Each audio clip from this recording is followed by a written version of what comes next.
Hey everyone, so today I'm going to show you what to do if you get this error on your PS4, cannot start the PS4, and then it says connect your DualShock 4 controller with USB and press the PS button.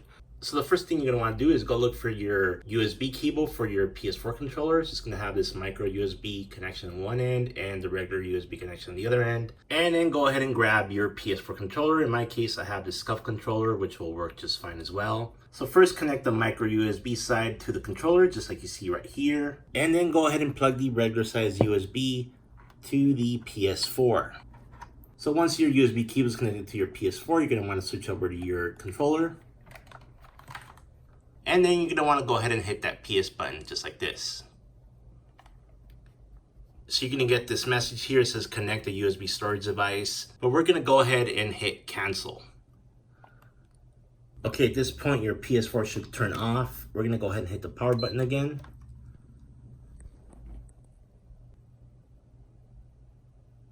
Okay, it's going to go ahead and check your storage status. If everything's okay, everything will load up okay. So let's take a look. So if everything went well, you should see the PS symbol and it should load our PS4 system. All right, so that's it. That's how you can fix your PS4